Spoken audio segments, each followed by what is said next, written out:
बृहस्पतिवार व्रत कथा। बृहस्पतिवार के दिन जो भी स्त्री पुरुष व्रत करे उसको चाहिए कि वह दिन में एक ही समय भोजन करे, क्योंकि भगवान बृहस्पतिश्वर का इस दिन पूजन होता है। भोजन में पीले चने की दाल आदि का प्रयोग करें, परंतु नमक नहीं खावें और पीले वस्त्र पहनें। भोजन में पीले ही फलों का प्रयोग करें। पीले चंदन से पूजन करें। पूजन के बाद प्रेम पूर्वक गुरु महाराज बृहस्पति देव की कथा सुननी चाहिए।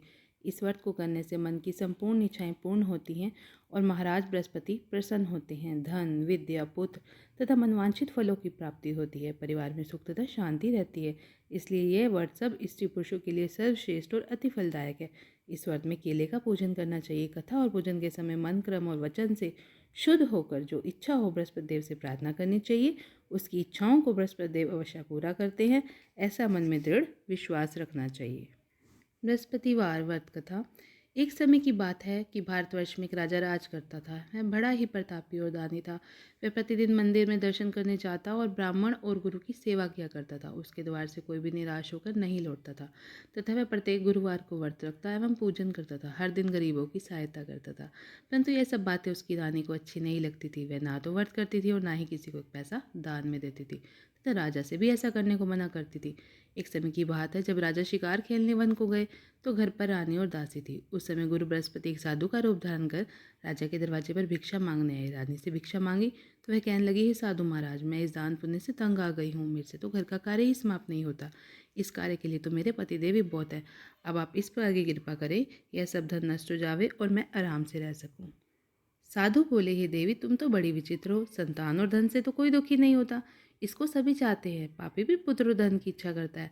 अगर तुम्हारे पास धन अधिक है तो भूखे मनुष्यों को भोजन कराओ, प्याऊ लगवाओ, ब्राह्मणों को दान दो, धर्मशाला बनवाओ, कुआं, तालाब, बावड़ी, बाग बगीचों आदि का निर्माण करवाओ तथा निर्धन मनुष्यों की कुंवारी कन्याओं का विवाह कराओ और अनेक यज्ञ आदि कर्म करो।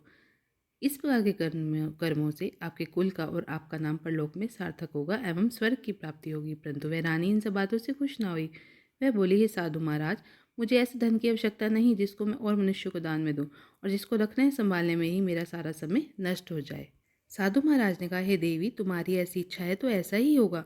मैं तुम्हें जैसा बताता हूँ तुम वैसा ही करना। बृहस्पतिवार के दिन घर को गोबर से लिपना, अपने केशों को धोना, केशों को धोते समय स्नान करना, राजा से कहना कि वह हजामत बनवाए, भोजन में मांस मदिरा खाना, कपड़ा धोबी के यहाँ धुलने को डालना। इस प्रकार 7 बृहस्पतिवार करने से तुम्हारा समस्त धन नष्ट हो जाएगा। यह कहकर वह साधु महाराज वहाँ से अंतर ध्यान हो गए। रानी ने साधु के कहने के अनुसार वैसा ही किया। 3 बृहस्पतिवार ही बीते थे कि उसकी समस्त धन संपत्ति नष्ट हो गई और भोजन के लिए दोनों समय परिवार तरसने लगा तथा संसारिक भोगों से दुखी रहने लगा। तब वह राजा रानी से कहने लगा, हे रानी, तुम यहाँ पर रहो, मैं दूसरे देश को जाऊँ, क्योंकि यहाँ पर मुझे सभी मनुष्य जानते हैं, इसलिए कोई भी कार्य नहीं कर सकता। देश चोरी प्रदेश भिक्षा बराबर है। ऐसा कहकर राजा प्रदेश चला गया। वहाँ जंगल में जाता और लकड़ी काट कर लाता और शहर में बेचता। इस तरह से अपना जीवन व्यतीत करने लगा। इधर राजा के बिना रानी और दासी दुखी रहने लगी। किसी दिन भोजन मिलता और किस दिन जल पीकर ही रह जाती। एक समय रानी और दासी को 7 दिन बिना भोजन के व्यतीत हो गए। तो रानी ने अपनी दासी से कहा, हे दासी, या पास ही नगर में मेरी बहन रहती है, वह बड़ी धनवान है, तो उसके पास जा और वहाँ से 5 सेर बेचन मांग कर ले आ, जिससे कुछ समय के लिए गुजर हो जाएगी। इस प्रकार रानी की आज्ञा मानकर दासी रानी की बहन के पास गई। तो रानी की बहन उस समय पूजन कर रही थी, क्योंकि उस रोज बृहस्पतिवार का दिन था। जब दासी ने रानी की बहन को देखा तब उससे बोली, हे दासी, मुझे तुम्हारी बहन ने भेजा है, मुझे 5 सेर बेचर दे दो। इस प्रकार दासी ने अनेक बार कहा, परंतु रानी ने उत्तर नहीं दिया, क्योंकि वह उस समय बृहस्पतिवार की व्रत कथा सुन रही थी। इस प्रकार जब दासी को किसी प्रकार का उत्तर नहीं मिला तो वह बड़ी दुखी हुई और क्रोधवश लौटकर अपने गांव को रानी के पास आकर बोली, हे रानी, आपकी बहन बहुत धनी स्त्री है, वह छोटे लोगों से बात नहीं करती, क्योंकि मैंने उससे कहा तो उसने उत्तर नहीं दिया, इसलिए मैं वापस चली आई। रानी बोली, हे दासी, इसमें उसका कोई दोष नहीं है। जब बुरे दिन आते हैं तब कोई सहारा नहीं देता। अच्छे बुरे का पता विपत्ति में ही लगता है। जो ईश्वर की इच्छा होगी वही होगा। यह सब हमारे भाग्य का दोष है। इधर उस रानी की बहन ने सोचा कि मेरी बहन की दासी आई थी, परंतु मैं उससे नहीं बोली, इससे वह बहुत दुखी हुई होगी। यह सोच कथा को सुन विष्णु भगवान का पूजन समाप्त कर वह अपनी बहन के घर चल दी और आके अपनी बहन से कहने लगी, बहन, मैं बृहस्पतिवार का व्रत कर रही थी जब तक तुम्हारी दासी आई, परंतु जब तक कथा होती है तब तक ना उठते हैं ना बोलते हैं, इसलिए मैं ना बोली। कहो दासी, क्यों आई थी? रानी बोली, हे बहन, हमारे घर अनाज नहीं था, वैसे तुमसे कोई बात छिपी नहीं है, इस कारण मैंने दासी को तुम्हारे पास 5 सेर बेचर के लिए भेजा था। रानी की बहन बोली, बृहस्पति भगवान सबकी मनोकामनाएं पूर्ण करते हैं, देखो शायद तुम्हारे घर में अनाज रखा हो। इस प्रकार का वचन जब रानी ने सुना, घर के अंदर गई, वहाँ उसे एक खड़ा बिचर का भरा मिल गया। तब वह रानी और बांदी बहुत खुश हुई। दासी कहने लगी, हे रानी, देखो, वैसे जब हमको भोजन नहीं मिलता तो हम रोज ही व्रत करते हैं। अगर इनसे व्रत की विधि और कथा पूछ ली जावे तो हम भी क्या करेंगे। तब उस रानी की बहन से पूछा तब उस रानी ने अपनी बहन से पूछा, हे बहन, बृहस्पतिवार के व्रत के क्या नियम हैं। तब रानी की बहन ने बताया, बृहस्पतिवार के व्रत में चने की दाल और मुनक्का से विष्णु भगवान का केले की जड़ में पूजन करें तथा दीपक जला में पीला भोजन करें, कथा सुने। इस प्रकार करने से गुरु भगवान प्रसन्न होते हैं, अन्न पुत्र धन देते हैं, मनोकामना पूरी करते हैं। इस प्रकार रानी और दासी दोनों ने निश्चय किया कि बृहस्पति भगवान का पूजन जरूर करेंगे। 7 रोज बाद जब बृहस्पतिवार आया तो उन्होंने व्रत रखा। गुड़साल में जाकर चना और गुड़ बीन लाई तथा उसकी दाल से केले की जड़ का तथा विष्णु भगवान का पूजन किया। अब भोजन पीला कहाँ से आए, दोनों बड़ी दुखी हुई, परंतु उन्होंने व्रत किया था, इस कारण गुरु भगवान प्रसन्न थे। 2 थालों में सुंदर पीला भोजन लेकर आए और दासी को देकर बोले, हे दासी, ये तुम्हारे और रानी के लिए भोजन है, तुम दोनों भोजन कर लेना। दासी भोजन पाकर बड़ी प्रसन्न हुई। रानी से बोली, चलो रानी जी भोजन कर लो। रानी को इस विषय में कुछ पता नहीं था, इसलिए वह दासी से बोली, तू ही भोजन कर, क्योंकि तू हमारी व्रत में हंसी उड़ाती है। दासी बोली, एक महात्मा भोजन दे गया है। रानी कहने लगी, वह भोजन तेरे लिए ही दे गया है, तू ही भोजन कर। दासी ने कहा, वह महात्मा हम दोनों को 2 थालों में भोजन दे गया है, इसलिए हम और तुम दोनों साथ साथ ही भोजन करेंगे। इस प्रकार रानी और बांदी दोनों ने गुरु भगवान को नमस्कार कर भोजन प्रारंभ किया। अब वह प्रत्येक बृहस्पतिवार को गुरु भगवान का व्रत और विष्णु भगवान का पूजन करने लगी। बृहस्पति भगवान की कृपा से रानी और दासी के पास धन हो गया। रानी फिर से इस प्रकार का आलस्य करने लगी। तब दासी बोली, देखो रानी, तुम पहले भी इस प्रकार आलस्य करती थी और तुम्हें धन रखने में कष्ट होता था, इस कारण सभी धन नष्ट हो गया। अब गुरु भगवान की कृपा से धन मिला है तो हमें दान पुण्य करना चाहिए। दान में भूखे मनुष्यों को भोजन कराओ, प्याऊ लगवाओ, ब्राह्मणों को दान दो, कुआं, तालाब, बावड़ी आदि का निर्माण कराओ, मंदिर और पाठशाला बनवाकर दान दो, कुंवारी कन्याओं का विवाह कराओ, धन को शुभ कार्यों में खर्च करो, जिससे तुम्हारे कुल का यश बढ़े, स्वर्ग प्राप्त हो, पितृ प्रसन्न हो। तब रानी ने इस पर कर्म करने प्रारंभ कर दिए तो काफ़ी यश फैलने लगा। एक दिन रानी और दासी विचार करने लगी कि ना जाने हमारे राजा किस दशा में होंगे, उनकी कोई खोज खबर नहीं है। गुरु भगवान से प्रार्थना की तो एक दिन भगवान ने रात्रि में राजा से स्वप्न में कहा, हे राजन, उठते रानी तुझको याद करती है, अपने देश को चला जा। राजा प्रातःकाल उठा और विचार करने लगा, स्त्री और खाने और पहनने की साथी होती है, परंतु वह भगवान की आज्ञा मानकर अपने नगर को चलने को तैयार हो गया। इससे पूर्व जब राजा प्रदेश चला गया था तो प्रदेश में दुखी रहने लगा था। प्रतिदिन जंगल में से लकड़ी बीन कर लाता, उन्हें शहर में बेचकर अपने दुखी जीवन को बड़ी कठिनता से व्यतीत करता था। एक दिन राजा दुखी होकर अपनी पुरानी बातों को याद करके रोने लगा। उस समय बृहस्पति देव एक साधु का रूप धारण करके आए और राजा के पास आकर बोले, हे लकड़हारे, तुम इस सुनसान जंगल में किस चिंता में बैठे हो, मुझे बतलाओ। यह सुनकर राजा के नेत्रों में जल भर आया और साधु की वंदना कर बोला, हे प्रभु, आप सबको जानने वाले हो। इतना कहकर साधु को अपनी कहानी सुना दी। महात्मा दयालु होते वे राजा से बोले, हे राजन, तुम्हारी स्त्री ने बृहस्पति देव का अपमान किया था, जिसके कारण तुम्हारी ऐसी दशा हुई। अब तुम किसी प्रकार की चिंता मत करो, भगवान तुम्हें पहले से अधिक धन देगा। देखो, तुम्हारी स्त्री ने बृहस्पतिवार का व्रत प्रारंभ कर दिया है। तुम मेरा कहना मानकर बृहस्पतिवार का व्रत करके चने की दाल व गुड़ को जल के लोटे में डालकर केले का पूजन करो, फिर कथा कहो और सुनो, भगवान तुम्हारी सारी मनोकामना पूर्ण करेंगे। साधु को प्रसन्न देकर राजा बोला, हे प्रभु, मुझे लकड़ी बेचकर इतना पैसा नहीं मिलता जिससे भोजन के उपरांत कुछ बचा सकूं। मैंने रात्रि में अपनी रानी को व्याकुल देखा है, मेरे पास कुछ भी नहीं है जिससे उसकी खोज खबर मंगा सकूं। फिर मैं बृहस्पति देव की कौन सी कथा कहूँ, यह भी मुझको मालूम नहीं है। साधु ने कहा, हे राजन, तुम किसी बात की चिंता मत करो। बृहस्पतिवार के दिन रोजाना की तरह लकड़ियाँ लेकर शहर को जाओ, तुम्हें रोज से दुगना धन प्राप्त होगा, जिससे तुम भली भांति भोजन कर लोगे और बृहस्पतिवार की पूजा का सामान भी आ जाएगा। बृहस्पतिवार की कहानी निम्न प्रकार से है। बृहस्पति देव की कहानी। प्राचीन काल में एक ब्राह्मण था, बहुत ही निर्धन था, उसकी कोई संतान नहीं थी। वह नित्य पूजा पाठ करता, परंतु उसकी स्त्री मलिनता के साथ रहती थी। वह ना स्नान करती, ना किसी देवता का पूजन करती थी। प्रातःकाल उठते ही सर्वप्रथम भोजन करती, बाद में कोई अन्य कार्य करती थी। इससे ब्राह्मण देवता बड़े दुखी थे, बेचारे बहुत कुछ कहते, परंतु उसका कोई परिणाम ना निकलता। भगवान की कृपा से ब्राह्मण की स्त्री की कन्या रूपी रतन पैदा हुई। वह कन्या अपने पिता के घर में बड़ी होने लगी। वह बालिका प्रातःकाल स्नान करके विष्णु भगवान का जाप करने लगी, बृहस्पतिवार का व्रत करने लगी, अपने पूजा पाठ को समाप्त करके स्कूल जाती और अपनी मुट्ठी में जौ भर कर ले जाती। पाठशाला जाने के मार्ग में डालती जाती। वही जो स्वर्ण के हो जाते तो उनको लौटते समय उनको बीनकर घर ले आती। एक दिन वह बालिका सोने के सूप में जौ फटक कर साफ कर रही थी तो उसकी माँ ने देख लिया और कहा, हे बेटी, सोने के जौ को फटकने के लिए सोने का सूप होना चाहिए। दूसरे दिन बृहस्पतिवार था। इस कन्या ने व्रत रखा था और बृहस्पति देव से प्रार्थना करके कहा, हे प्रभु, यदि मैंने आपकी पूजा सच्चे मन से की हो तो मेरे लिए सोने का सूप दे दो। बृहस्पति देव ने उसकी प्रार्थना स्वीकार कर ली। रोजाना की तरह वह कन्या जौ फैलाती हुई स्कूल को गई और जब लौटकर जौ बीन रही थी तो बृहस्पति देव की कृपा से रास्ते में उसे सोने का सूप मिला। उसे वह घर ले आई और उसे जौ साफ करने लगी, परंतु उसकी माँ का ढंग वही रहा। एक दिन की बात है, वह कन्या सोने के सूप में जो साफ कर रही थी, उस समय उस शहर का राजपुत्र वहां से होकर निकला। इस कन्या के रूप पर कार्य को देखकर उस पर मोहित हो गया और अपने घर आकर भोजन तथा जल त्याग कर उदास होकर लेट गया। राजा को जब इस बात का पता लगा तो मंत्रियों के साथ अपने पुत्र के पास गए और बोले, हे पुत्र, तुम्हें किस बात का कष्ट है? किसने तुम्हारा अपमान किया है अथवा कोई और कारण है? सो कहो, मैं वही कार्य करूंगा जिससे तुम्हें प्रसन्नता हो। राजकुमार ने अपने पिता की बातें सुनी तो वह अपने पिता से बोला, हे पिताजी, आपकी कृपा से मुझे किसी बात का दुख नहीं है, ना ही किसने मेरा अपमान किया है, परंतु मैं उस लड़की के साथ विवाह करना चाहता हूँ जो सोने के सूप में जो साफ कर रही थी। यह सुन राजा आश्चर्य में पड़ गया। बोला, हे पुत्र, इस तरह की कन्या का पता तुम ही लगवाओ, मैं उसके साथ तुम्हारा विवाह अवश्य करवा दूंगा। राजकुमार ने अपने पिता की वचन सुनने के पश्चात उस लड़की के घर का पता बतलाया। राजकुमार के बताए पते के अनुसार मंत्री उस लड़की के घर गए। ब्राह्मण कन्या का विवाह राजकुमार के साथ संपन्न हो गया। कन्या के घर से जाते ही पहले की भांति उस ब्राह्मण देवता घर में गरीबी का निवास हो गया। अब भोजन के लिए अन्न बड़ी मुश्किल से मिलता था। एक दिन दुखी होकर ब्राह्मण देवता अपनी पुत्री के पास गए। बेटी ने पिता को दुखी देकर अपनी माँ का समाचार पूछा। तब ब्राह्मण ने सभी हाल कह सुनाया। कन्या ने बहुत सा धन देकर अपने पिता को विदा किया।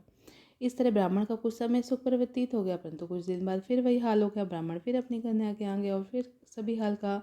लड़की बोली, पिताजी, आप माता जी को यहाँ ले आई, उन्हें वह विधि बता दूंगी जिससे आपकी गरीबी दूर हो जाए। वह ब्राह्मण देवता अपनी स्त्री को साथ लेकर बेटी के घर पहुंचा तो पुत्री अपनी माँ को समझाने लगी, हे माँ, तुम प्रातःकाल उठकर प्रथम स्नान आदि करके विष्णु भगवान का पूजन करो, सब दरिद्रता दूर हो जाएगी। परंतु उसकी माँ ने उसकी एक भी बात नहीं मानी और प्रातःकाल उठकर अपनी पुत्री और बच्चों का जूठन खा लेती थी।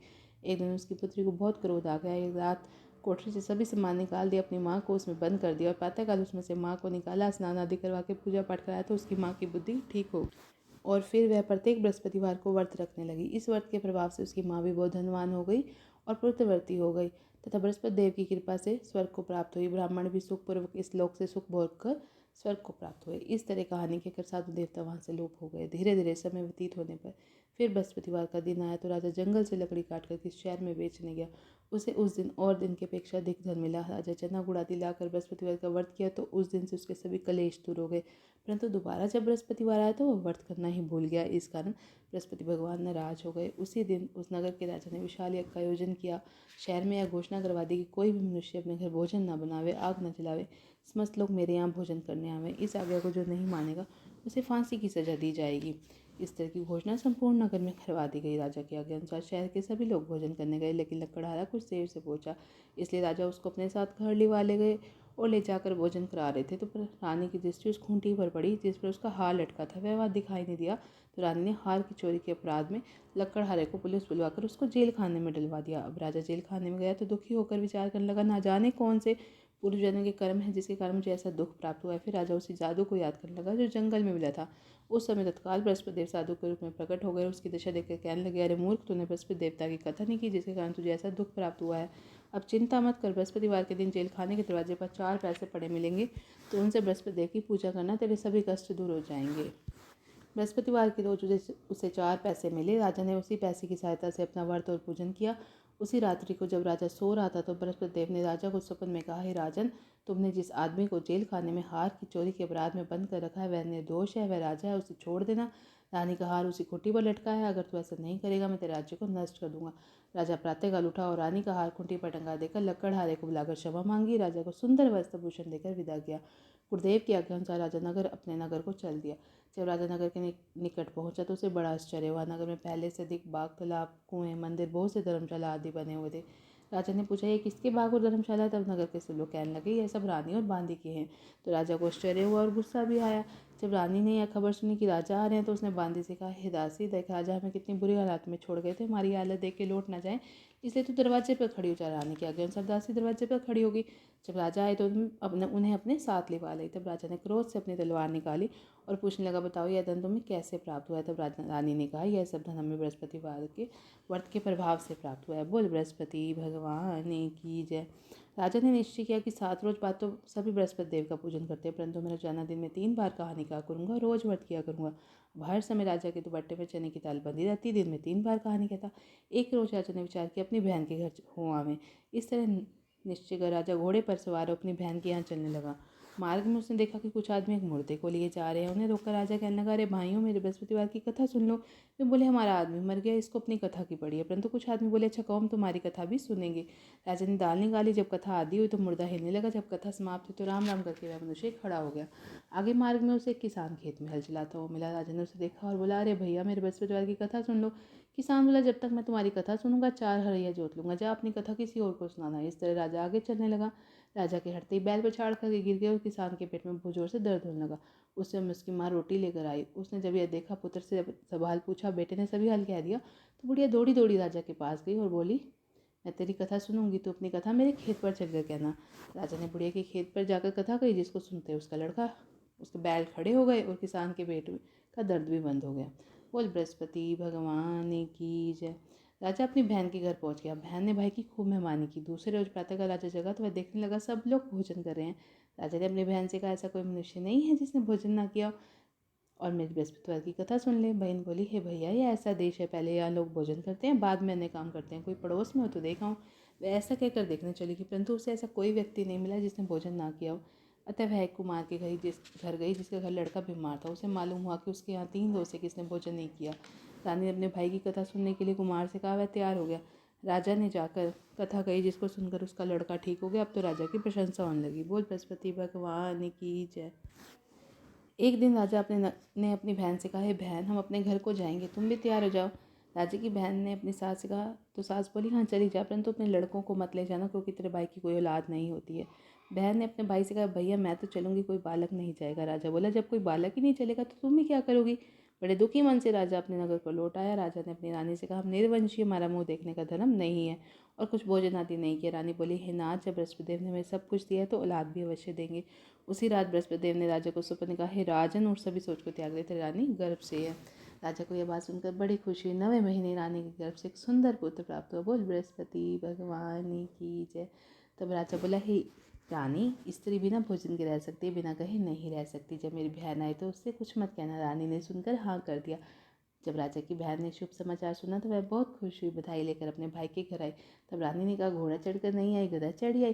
राजा की बहन बोली, भाभी, मैं इस प्रकार ना कहती तो तुम्हें औलाद कैसे मिलती है। बृहस्पति देव ऐसे ही हैं, जैसे जिसके मन में कामनाएं हैं सभी को पूर्ण करते हैं। जो सद्भावना पूर्वक बृहस्पतिवार का व्रत करता है एवं कथा पढ़ता है, सुनता है, दूसरों को सुनाता है, बृहस्पति देव उसकी सभी मनोकामना पूर्ण करते हैं। भगवान बृहस्पति देव सदैव उसकी रक्षा करते हैं। संसार में जो भगवान बृहस्पति जी का पूजन सच्चे हृदय से करता है, उसकी समस्त मनोकामनाएं पूर्ण करते हैं। जैसी सच्ची भावना से रानी और राजा ने बृहस्पति देव की कथा का गुणगान किया तो उनकी सभी इच्छाएं बृहस्पति देव ने पूरी की। इसलिए सबको कथा सुनने के बाद प्रसाद लेकर जाना चाहिए, हृदय से उनका मन करते हुए जयकारा बोलना चाहिए। बोलो बृहस्पति भगवान की जय।